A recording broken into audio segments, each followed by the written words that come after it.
Hi everybody and welcome back to Lost Genre Reddit Stories. And just a quick and short reminder about my other channel, LG Classics, only stories and updates, to give them a second wind. If you're curious, the link is in the description. Now let's get started. This post is from the subreddit Relationships and it's by user PaintContent6734. Help! I, 26 female, think my boyfriend, 30 male, is exaggerating or faking his illness. Saw someone's post yesterday about navigating life with a partner who has fibromyalgia and felt inspired to post here. I'm hoping y'all can give me some solid advice. I, 26 female, have been with my boyfriend, 30 male, for a little under 2 years. In the time we've been together, his chronic pain, which isn't connected to any particular or known condition as he refuses to go to the doctor, has gotten worse and worse. It's reached a point where he's almost incapable of doing chores or house projects, is usually too exhausted or in pain to make or agree to plans, and getting him to do anything outside of the house together is like pulling teeth. His objections always revolve around his pain and fatigue. I've never suffered from chronic pain, and thank God, so I'm not one to judge or accuse someone of making it up, since the pain itself is invisible and my boyfriend looks perfectly healthy. However, he's now been unemployed for 4 months and I'm starting to question things. I'm starting to feel doubtful for a number of reasons, and the main ones are that A, he never turns down his friends' invitations to hang out, even when the activity is something physically intense like kayaking or going hiking or going to a music festival. And B, he is never too tired or in too much pain to have sex. Over time, it's almost made it seem like he's conveniently in an unbearable amount of pain when he has to do something he isn't at all that interested in, it est chores. And I'm starting to feel hurt that he just doesn't seem to want to hang out with me outside of what we do lazing around the house. I've never accused him of faking or exaggerating his pain, but I have tried to talk to him about doing more fun stuff together, and it always circles back to his pain or him accusing me of trying to keep him from spending time with his friends, which I'm not trying to do by any means. I've done a ton of research into autoimmune disorders and other conditions that could be causing his problem, always bringing my findings and suggestions to him, but he just doesn't believe a doctor or any traditional medicine will help him. I'm also bothered because when we go to family outings or parties that we're both invited to, it's rare but it does happen, he will talk anyone who will listen's ear off about how bad his chronic pain is and how frustrating it is not to be able to find a solution. The thing is, he's not actually looking for a solution, he just smokes weed every day and calls that good enough while lamenting and complaining that his body is the way that it is. He also refuses to return to work because of his pain. For additional context, he seems to have really extreme muscle spasms or tightness, particularly in his back. I'm happy to support him through hard times, but the fact that he won't work is getting concerning and I feel severely stuck. I'm not interested in supporting him financially on a long-standing basis, but at the moment, I partially am by covering some of his expenses. If this post makes me a total a-hole for questioning the degree of my boyfriend's chronic pain, so be it. I just need help and answers, so here are my questions. Where do I go from here? Do you think it's possible that my boyfriend is using his pain as a crutch? Should I put some kind of ultimatum in place that will get him medical care or attention? Your advice is appreciated.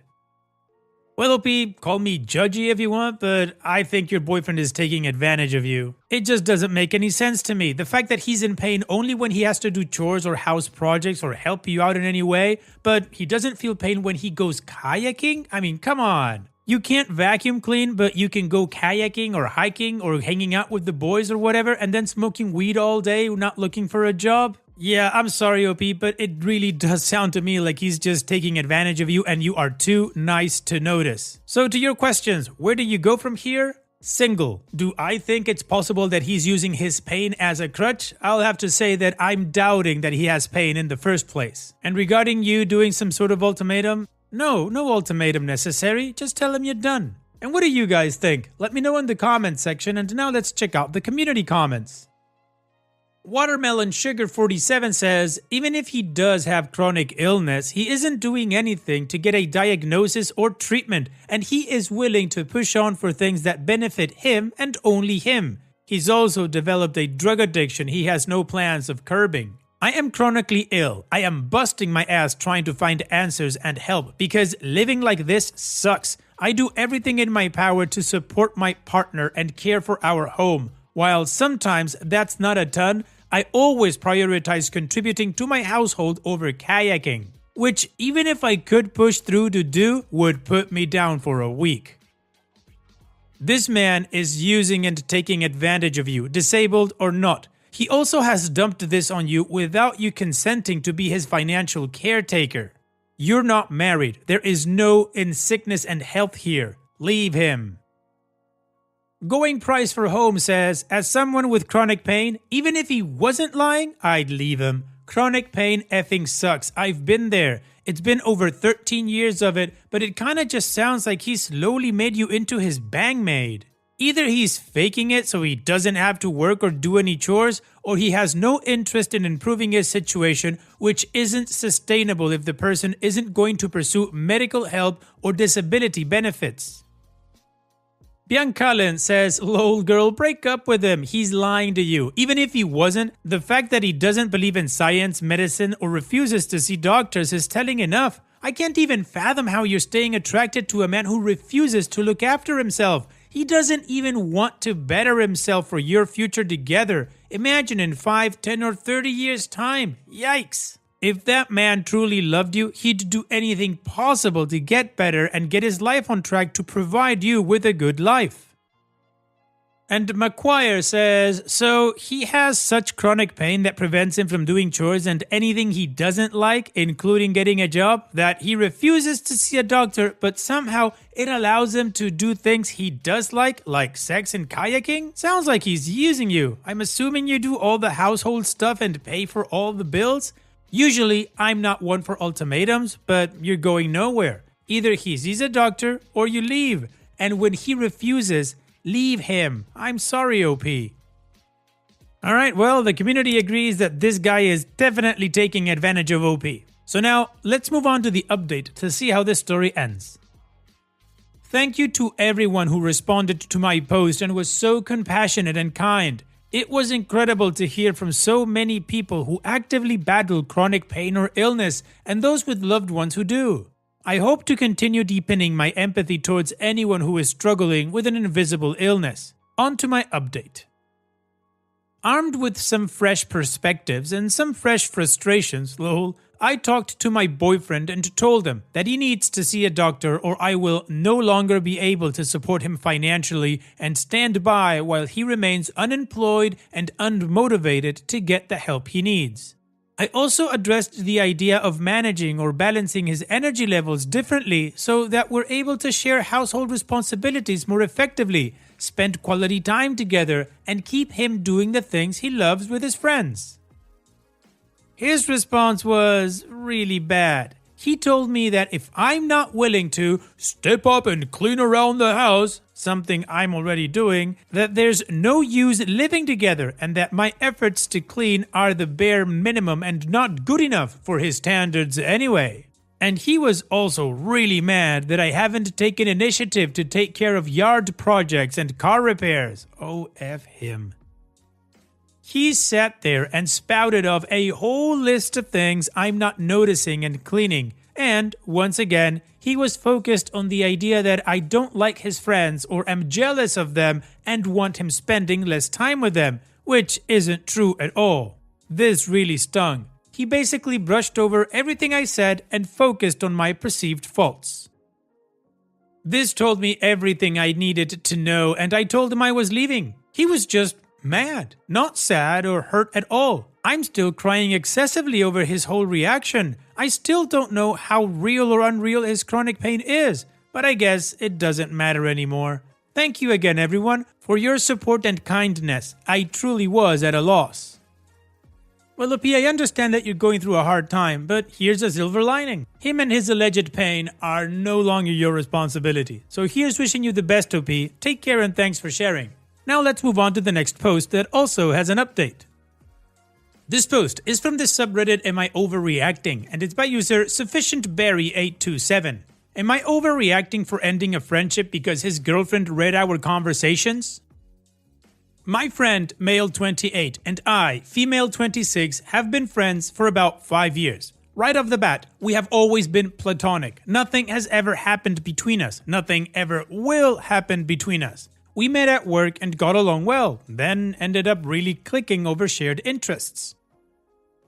A year into the pandemic, 2021, his hours at work were cut and he ended up living on my couch for about 9 months. Those months of living together kind of cemented our friendship at the time. I was going through intense therapy and he helped support me through mental health lows, and I helped support him when his mental health crashed after he was laid off. He knows I'm working through a lot of stuff. He knows I'm very private about it. It took me years of therapy to even admit to myself the things I endured growing up, and it was terrifying to verbalize them to someone other than my therapist. So these conversations were very difficult for me, and it is very important that I feel I have control over who knows these things about me, and he knows that. Anyway, about 7 months ago, he met Allie, female 25. He has never dated much and he kind of fell head over heels for her. Since we don't live in the same state, I haven't met her. I don't have social media like Instagram or Facebook, so there isn't really a place for me to get to know her. So, I was at work when he sent me a text saying to please not freak out, but that he and his girlfriend had argued, and she said that she was uncomfortable with me and the friendship we had. I told him I couldn't talk at the time because of work and asked him to reach out later in the day. He said he wanted to talk now, but I said I couldn't and left it at that. Later that day, he dumps on me that his girlfriend thinks there's something going on between us and that she doesn't believe we're just friends. Then, she demanded he give her his phone to read through our conversations. She took screenshots and sent them to herself. The thing is, in those texts, I confided very private information to him about my past trauma and my family, and now she has that. He said he was sorry, that he knew he effed up, but wanted to work it out with me. I told him there's nothing more to talk about, that it was a gross invasion of my privacy, that he knew about the abuse I went through and he let her read all of it. I told him, F the both of you, you're a spineless piece of crap. Then he kept apologizing, but I stopped replying. My friend and I don't speak regularly, so I felt really blindsided by this. I don't understand where her suspicion is coming from, and I don't understand why it escalated so quickly or why it blew right past having a reasonable conversation to ease any suspicions or anxiety she may have about our friendship. I may have had a knee-jerk reaction, but all I could think about is the fact that someone I don't know read and took screenshots of something that personal. I've had a couple of days to sit with my feelings, hoping I would feel differently, but I can't help but feel violated. The fact that she read those conversations without my consent is upsetting, but the fact that she has screenshots of them or even thought to screenshot something so personal has made me extremely anxious. I know I'm a little intense when it comes to privacy, so I'm wondering, did I overreact? Not at all, OP, and I don't think you're being intense about privacy. It's privacy. It's private. You get to choose who you share with. I couldn't give less of a crap if she's feeling insecure about her relationship because her boyfriend has a friend. That doesn't give her the right to read your private conversations. If she's got a problem with him, then she should solve it with him. And he, like you said, is a spineless piece of crap. Instead of seeing her demand as the red flag that it is in a relationship, he bent over and gave you up. That's not a friend, at least not in my opinion. So I think you've done the right thing, OP. No, it is not wrong to end a relationship when your friend breaks your trust by violating your privacy in this way. And what do you guys think? Let me know in the comment section, and now let's move on to the community comments. Full Cause 273 says, not overreacting, I would be livid. It is his girlfriend and you are supposed to be his friend. Common denominator, him. He should have found a way to respect your privacy and also help his girlfriend feel more comfortable. The fact that he let her read the messages and take screenshots means he was okay with losing your trust. Kaxa says, not overreacting. Oh my god, letting the girlfriend read the messages but also allowing her to take screenshots to save them for later? For what insane reason does she need to do that for? Like, I get the whole reading through messages, would never do that personally to my partner, and accidentally coming across sensitive messages, but for her to then also take pictures and also send them to herself? Like, that takes time. Why did he not stop her? And Opie responds, what other reason could there be to screenshot conversations where I talk about abuse and I endured? It's not graphic detail, but it's deeply personal things that I still associate with guilt and shame and disgust. I feel like if I did push past all of this, I'd always be on edge waiting for her to make some kind of remark and throw it in my face in some way. Screenshotting it and keeping those pieces of the conversation just doesn't make sense to me in any other context. Kindstorm8689 says, I can understand a new girlfriend being worried about a boyfriend's close friendship with another girl, especially if you take trips together and or she's been burned before. But she's going about it in the worst way. If she can't handle it, maybe it's not the relationship for her. She's now dragged you and your personal business into her drama and paranoia, screenshotting it too so she can send it to God knows who. And Opie responds, I get it too. I've had male friends in the past and I fully support being transparent about my friendship with them when they're in relationships. I can handle the tough conversations and going the extra step to ease their concerns. Even taking a step back and giving them more space. It's the fact that she read through everything and took screenshots. I have so much anxiety around all of that. There are things there that are still difficult for me to process, and knowing she read them and took screenshots makes me feel so exposed and anxious. I just spiraled into the worst case scenario. I'm imagining that she sent them to her friends or our mutual friends, or is laughing about them or using them to make herself feel better in some way. I'm trying to keep my emotions level, but I feel like I'm oscillating between shutting down and just full-on emotional frenzy because I just want those screenshots gone. And that spicy meatball says, as someone who was on the other side before, I was cheated on by my ex and his longtime best friend. You are so valid. What are the screenshots even for? She sounds like a liability to keep around even at a distance. Well, the community agrees that OP is not overreacting. So let's move on to the update to see how this story ends. Thank you. The vast majority of you were very understanding and supportive, which I appreciate more than I can say. And several of you were incredibly insightful, which was helpful and validating. Many challenged my perspective and gave me a different point of view that in my anxious state I was incapable of seeing, and I'm grateful for your patience and effort to challenge my position in a respectful manner. Several people suggested that I bring this up to my therapist. I was reluctant at first, but ultimately did exactly that, and you all were right.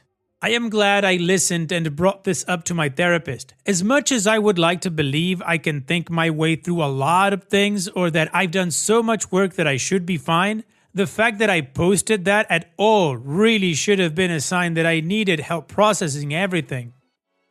So I did, and I'm really glad I did because I did need help. Thank you to the people that made those suggestions with compassion and without judgment. I know that sounds so over the top and dramatic to a lot of people. Some of you were very clear about that, lol. The fact that someone I don't know read very private conversations and took screenshots brought up a lot of feelings of not having control, being taken advantage of, and anxiety.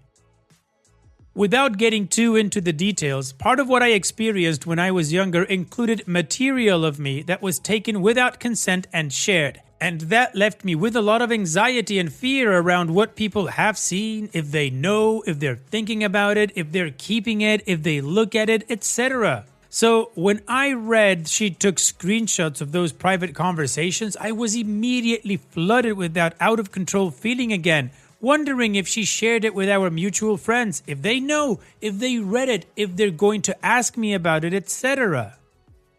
And I kind of spiraled from there. Hope that kind of explains my reaction a bit more. Some of you picked up on that and said things that really helped me deal with the anxiety I was going through, and I can't thank you enough. Finally, for the update, I've taken a couple of weeks to talk things out with my therapist and sit with everything.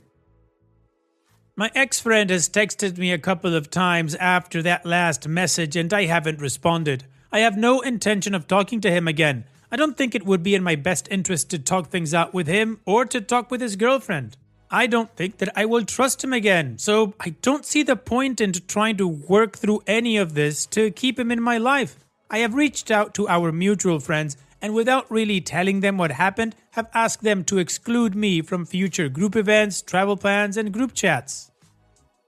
They were very understanding and I hope I am able to keep in touch with them. I know a lot of you mentioned that it seemed he was in an abusive relationship and that he may need a friend to help yank him out of it. I thought about that too. You all made very compelling arguments and I think it's a valid point. I don't want to abandon him if he needs me, but I also don't want to excuse myself from a very unhealthy dynamic that now includes his girlfriend violating my boundaries. Our mutuals know that if he needs help, I will help in whatever way I can, but I don't think that should include forcing myself to be a part of his life. I appreciate the support and advice I have received. I realize it seems like I am too quick to cut off a 5-year friendship, but I do appreciate everyone that shared their stories about forgiveness and friendship. Well, OP, I think you've made the right decision. He broke your trust, and I understand he could be going through his own issues or be in a crappy relationship, but in my opinion, that doesn't excuse what he did to you. So here's wishing you the best in the future, OP. Thanks so much for sharing and take care. And that's it for today's video. Thank you so much for taking the time to watch it. Now, if you've gotten to this point in the video, I assume that you like these stories that I'm reading out. So here are a couple more that you might enjoy. And if you don't have any time to watch another story right now, save it for later. And also, don't forget to hit that subscribe